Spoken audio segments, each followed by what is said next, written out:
Dragon, Rock the Dragon, Dragon Ball ranking. With it being my first anime I ever watched, and the source of so many fond memories that I only wish I could articulate, this video was a given. You don't understand, I've literally been a fan since 2009, literally since before I even started preschool. Like, oh my god. Anyway, I'll be ranking every Dragon Ball arc from Pilaf to Majin Buu.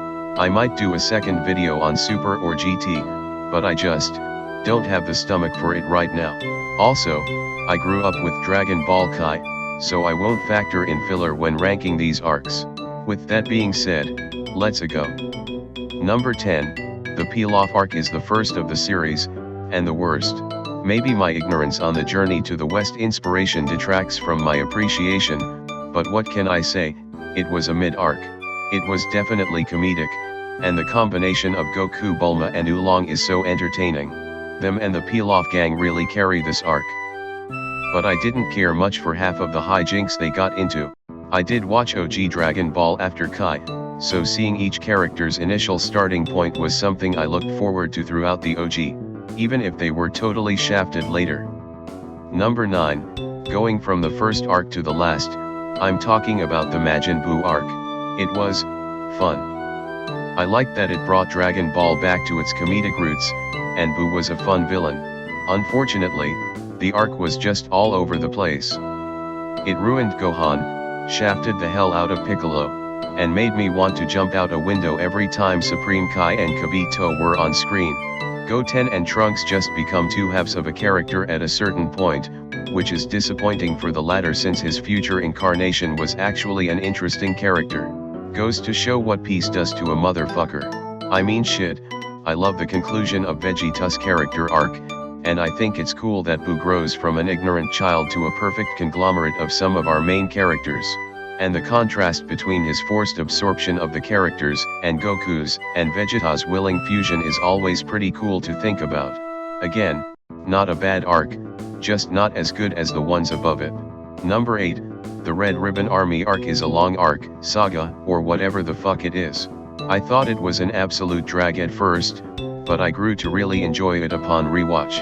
Side note, I'm including the Little Baba tournament at the end. This saga just has so much heart.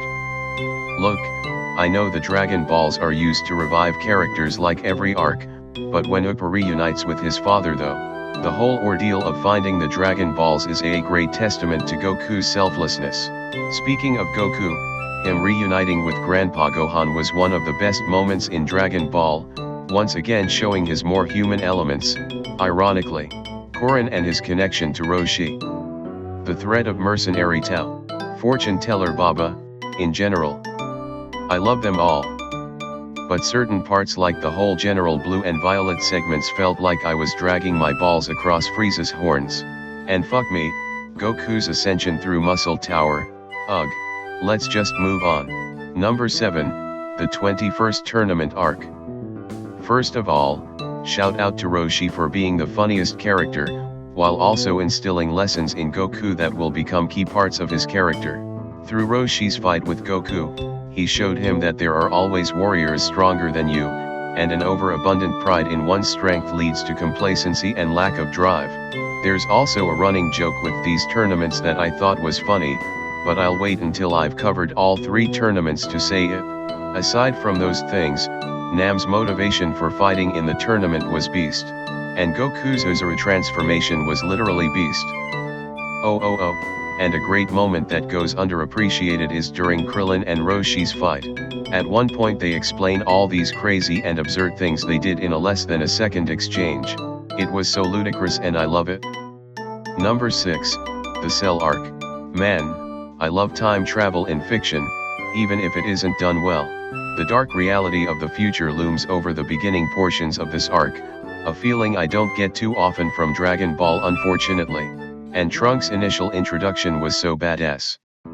Though I have split feelings on his fight with Frieza, because he was such a terrifying villain in the arc before it, and he just gets absolutely cucked in this fight.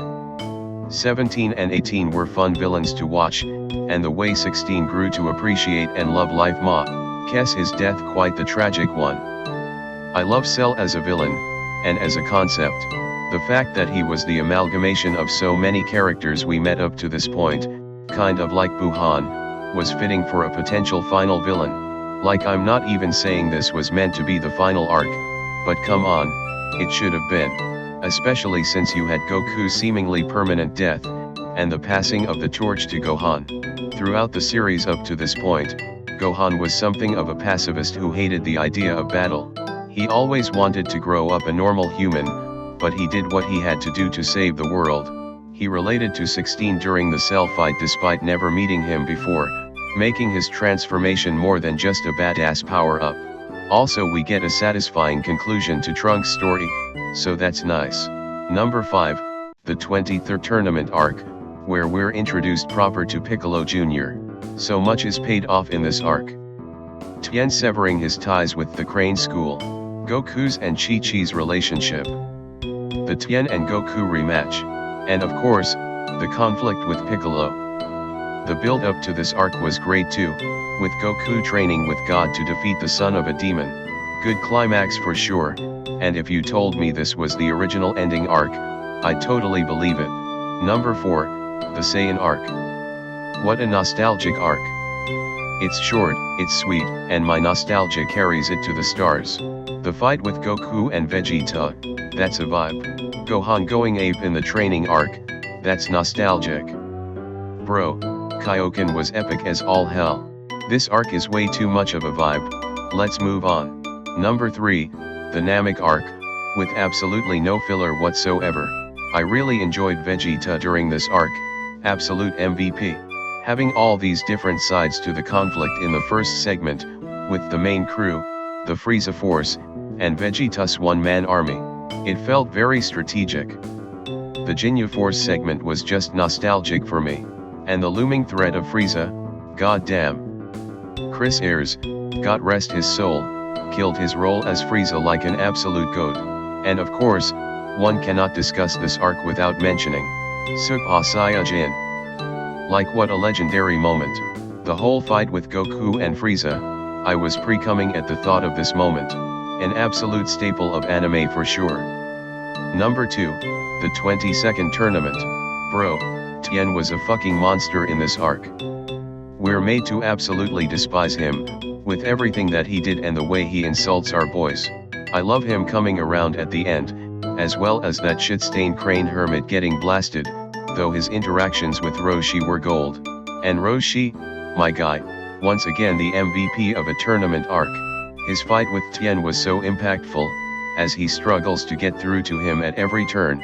He sees the ideology Tien inherited from Crane, but more than that, he sees the potential he has as a warrior and a person. Despite everything he did, Roshi still sees good in him, and this ultimately leads to him forfeiting against Tien, leaving everything to the new generation of fighters. Also, I mentioned there was a joke with these tournament arcs, and it's that my boy Yamcha literally loses in the first match of every single tournament. Beat by an old man in the first, gets his leg broken in the second, gets absolutely humiliated by someone who was literally fucking around in the third. Granted, he was God, but still. Finally, Krillin's death at the very end hit hard, and hit even harder later on, even if he comes back to life in the end. Respect.